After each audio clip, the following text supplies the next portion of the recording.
Hi and welcome back to Garden Ninja. Now it's February, it's cold, damp and a bit miserable, but it's an ideal time to prune fruit trees. So today's guide is going to be showing you how to successfully prune fruit trees.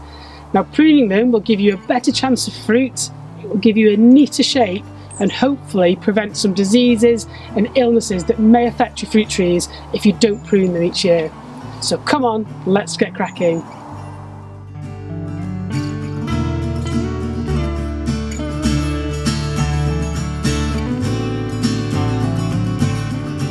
So I've had a number of you that have written to me asking about old fruit trees or orchards that you've inherited in gardens that you've moved to. Now I have a small orchard here that I've inherited and it's in a bit of a bad way, so I thought this would be a really good example of showing you how effective winter pruning is, particularly of fruit trees. Now in the instance today I'm going to be pruning a pear tree, and winter is the ideal time to do that. You may notice there's some damsons and some plums, and this is the wrong time for any of the pruners family. You prune those in summer to reduce the issue with silverleaf disease. So don't prune those in the winter, but apples and pears, you're good to go. So you might be able to see, if I walk through the quagmire of mud, behind me here is quite an old established pear tree, but it has a branch that's sort of reaching for the stars. It's just gone bonkers. I doubt it's ever really been formally pruned. So today I'm going to show you how you can prune a fruit tree such as a pear in winter to start to bring it back into a more open shape, which will also allow for better fruiting. And this one last year produced no fruits but just loads of growth, which is a really clear sign that you need to do some maintenance pruning to get it back under control and to give it the best start next year. So before we get started, I thought it might be worthwhile just running through the kinds of tools you may need when it comes to pruning fruit trees. So the first off are secateurs. Keep them clean, always sharpen them. So a small pair of sharp secateurs is good for pruning small branches and just keeping a tree in general good health. However, if you're moving on to more severe pruning like we're about to do, you may need a pair of telescopic loppers, as I call them, which have a really sharp blade. You can go through quite sort of thick branches. Usually it tells you the kind of diameter that you can cut through on them, and different pairs of loppers will have different gauges. But they're good for the thicker branches. However, if you're going to be doing some big major pruning like me, you may need one of these, you can see that, which is a specialist wood saw for trees. So it's got a really vicious blade, razor sharp, very dangerous. So make sure you've got adequate protection in the form of gloves. If you're using a ladder, make sure you've got something at the bottom to help, and just take care. Slowly but surely wins the race. So I'm going to take these tools around now and start to prune the pear tree. So once you're ready to start pruning, my first tip would be to stand back, have a look at the shape of the tree and identify the key branches that you're going to need to remove. Now key branches would be any dead material, branches that are crossing, rubbing, or in my case a branch that's just been left to grow too tall. Another tip is always start at the top and work down. Don't be tempted, especially on bigger trees, just to cut halfway down to save all that work, because what will happen is that all those branches will fall on top of you and do yourself a mischief. So take some time. If you're going to use ladders, make sure they're properly secured, and little by little, bit, start to take down the branches that you want in small chunks. So let's go.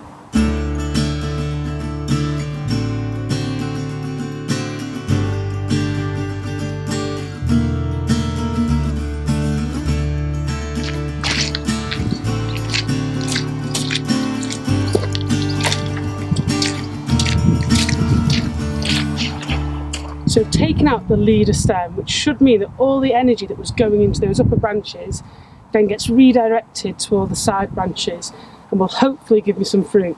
Now, I'm having to really hard prune this because it is a real mess.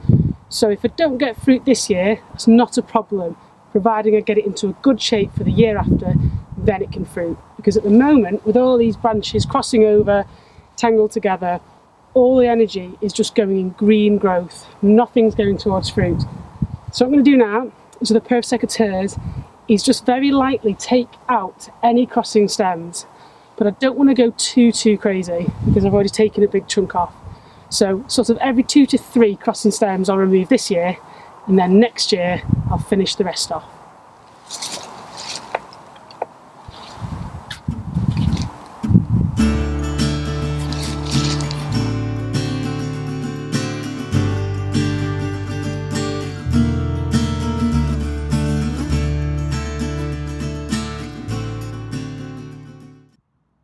So here's a great example of a set of messy branches that need a good prune.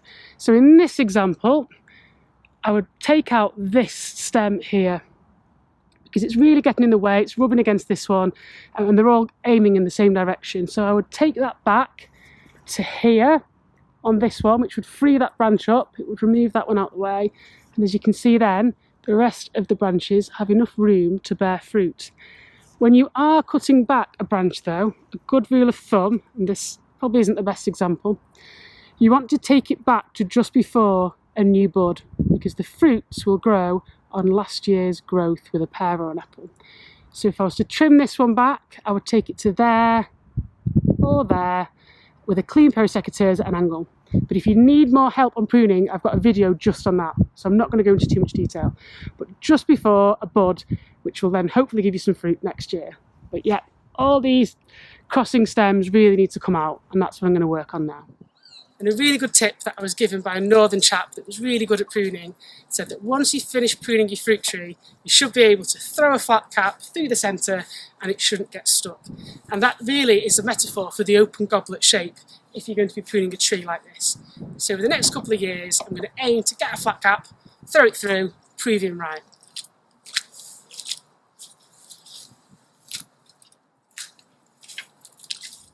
So I've finished pruning the pear tree now, and the cuttings that I've taken off are here on the ground. Now they are mixed in with a few other apple tree prunings and other bits and bobs. As you can see, there's quite a lot here, and I've probably taken off the pear tree in the background, if you can see over there, probably about a fifth, which is quite a lot. It's a considerable amount. So as I said, it may not fruit this year, but it's going to look a damn sight better than it did. So I'm going to clean up all these cuttings. I'm going to dry some of them for kindling for the log burner that I've got at home, and try and recycle as much as possible. So if you've liked this video, why not subscribe to my YouTube channel, where there are loads more garden design and maintenance how-to tips from me, the Garden Ninja. Happy gardening.